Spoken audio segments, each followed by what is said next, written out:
Esse é o Ancapso e nós vamos falar agora sobre as alegações finais dos acusados pelo, entre aspas, golpe lá do Alexandre de Moraes, né? Vocês sabem, o processo está correndo numa velocidade estratosférica, uma velocidade absurda. Nunca nenhum processo criminal no Brasil andou tão rápido na história do Brasil. Então, já estamos apresentando as alegações finais. Em tese, o julgamento já está marcado para setembro, segundo diz a imprensa, que a condenação e a prisão do Bolsonaro já botaram tudo na data, já está tudo programado já no cronograma deles, né? Eu não tenho mais tanta certeza do resultado desse julgamento, não, tá? Até pouco tempo atrás, eu falava que por mais que Bolsonaro fosse inocente, que ele ia acabar sendo condenado. Todo mundo quer ele na cadeia, o pessoal do STF quer ele na cadeia, a imprensa quer ele na cadeia, a elite aristocrática socialista de Brasília quer ele na cadeia. Agora eu já não teria mais tanta certeza, porque embora as pessoas continuem querendo ele na cadeia, elas perceberam agora que existe um preço a ser pago por essa cadeia do Bolsonaro, né? Então vamos ver o que vai acontecer aqui, vamos ver. Eu estou na dúvida agora se esse processo realmente vai chegar ao fim com a condenação do Bolsonaro. Mas vamos ver o que tem de novidade nas alegações do Bolsonaro. Então, o mais interessante, o que eles falam é o que a gente espera. Ele disse que não tem todos os atos que foram descritos ali, mesmo que por hipótese tivesse alguma coisa, são atos preparatórios, portanto não é crime, e não tem nenhuma ligação deles com do Bolsonaro em si com esses atos, né, com 8 de janeiro, esse tipo de coisa. O Bolsonaro não tinha nenhuma ligação disso, e de fato no processo não tem nenhuma ligação. Dizer que ele influenciou as pessoas, que negócio é esse? Que papo é esse? Alguém influenciar pessoas? Em momento algum, ele falou pro pessoal ir para casa no dia 31 de dezembro, no dia 30 de dezembro, na verdade, falou pro pessoal ir para casa, sair dos quartéis e coisa e tal. Como assim ele influenciou esse tipo de coisa, né? Vamos entender esse caso aqui. Essa notícia foi sugerida por Sem Vergonha, Peter Balzei, os 7 litrões do Dragão e várias outras pessoas. Obrigado aí ao pessoal que sugeriu notícias lá no nosso site, no visãolibertaria.com. E obrigado a você que está assistindo o nosso vídeo. Se você gosta do nosso conteúdo, por favor, deixe o seu like e se inscreva aqui no canal, né? Pois bem, as alegações finais da defesa de Bolsonaro na ação da trama golpista tem parecer de professores da USP e da PUC de São Paulo. Eu acho engraçado, né, que isso, certamente, é muito comum alegações finais, ainda mais de pessoas importantes, contar com declarações de professores, de juristas e coisa e tal. Mas por que o Globo está fazendo isso aqui? O Globo está fazendo doxing nessas pessoas aqui, ó, porque eles botam aqui o nome das pessoas em destaque. Quem são os professores, né? Oswaldo Dueck, professor titular de Direito Penal da PUC-SP, vai abordar os aspectos de Direito Penal e material existente do caso. É doutor em Direito e em Psicologia pela mesma universidade. Ou seja, ele provavelmente é o cara que vai alegar que não foram atos preparatórios. O crime de atentado à democracia, né, de golpe, é verdade, o Alexandre de Moraes tem razão. Ele só é processado quando é tentado, não é quando ele é executado. Se ele for executado, acabou. Mas a tentativa tem que ter o início da tentativa, tem que ter atos executórios, né? E não tem nenhum caso. Mesmo as provas que eles apontam lá, mas teve uma minuta que eles discutiram, mas discutiram uma coisa, não fizeram nada, não agiram, né? O Gustavo Badaró é professor titular de Direito Processual Penal da USP e membro do Instituto Ibero-Americano de Direito Processual. Provavelmente ele vai falar sobre esse processo penal que o Bolsonaro foi submetido, que é absolutamente inédito na história do Brasil, como eu falo para vocês. Processo rápido demais é processo de exceção, meu amigo. É quando a pessoa quer se punir de qualquer jeito, né? Se fosse realmente o caso de se fazer justiça, não teria esse prazo, não, porque tem que ser antes da eleição, tem que ser depois da eleição, tem que ser esse ano, não sei o que lá. Então, o fato de estar sendo feito dessa forma certamente está violando os direitos do devido processo legal.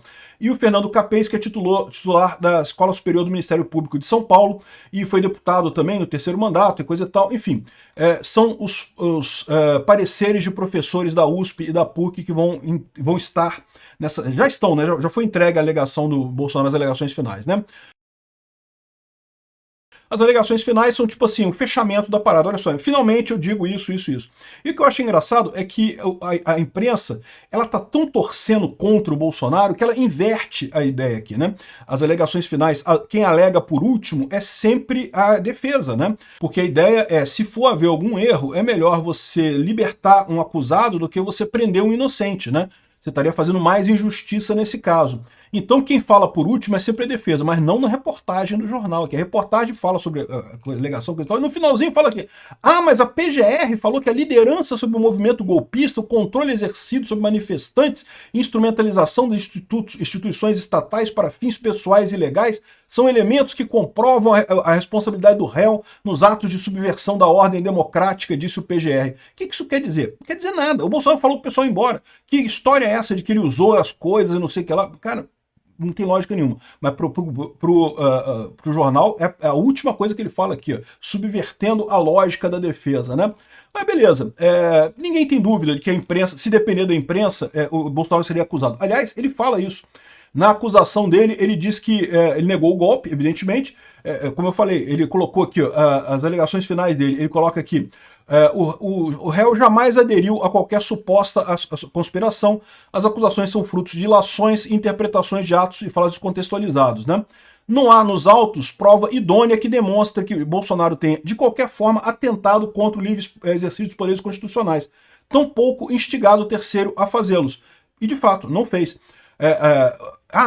Eles alegam aqui que é porque Bolsonaro questionou as urnas eletrônicas e isso fez com que as pessoas... mas ele em momento algum falou assim, ó, não temos que ir lá e destruir o TSE por causa das urnas eletrônicas. Não, ele não falou isso. Ele cobrou explicações, ele cobrou dúvidas, ele tinha questionamentos sobre as urnas. E é direito ele ter questionamentos, eu já falei isso. O PSDB fez a mesma coisa em 2014. Por que o Aécio não foi condenado por golpe também? Né? Uma coisa que não tem nenhuma lógica isso, né? Aqui, ó. Ele diz que Bolsonaro ele pede que seja absolvido por ausência de provas, porque não há crime. O máximo, mesmo que tivesse, na linha do que foi exativamente comprovado, o peticionário não teve qualquer participação ou ciência das ações referidas nos diversos planos narrados na denúncia, e a análise detida dos autos revela um vazio probatório e narrativo, né? E além disso ele fala que aqui, não tem nenhuma prova de que vincule o Bolsonaro ao punhal verde e amarelo, kids pretos ou os atos do 8 de janeiro. E fala também que ele está inserido no ambiente de massacre midiático, né? Ou seja, a elite aristocrática socialista de Brasília, o que inclui as empresas de mídia, é lógico, querem muito tirar Bolsonaro da corrida presidencial de 2026, querem a todo custo isso, porque sabem que Bolsonaro vai ganhar. O que eles não percebem é que é inevitável isso. Mesmo que eles tirem Bolsonaro da corrida de 2026, eles estão achando que vão acabar com o problema Bolsonaro. Né? A ideia dele sempre foi essa. Não, porque Bolsonaro é um acidente de percurso. Não, tirando ele da presidência resolve o problema. Tiraram, não resolveu o problema. O povo continua apoiando o Bolsonaro. Não, porque vamos tornar ele inelegível, aí o povo para de seguir o Bolsonaro.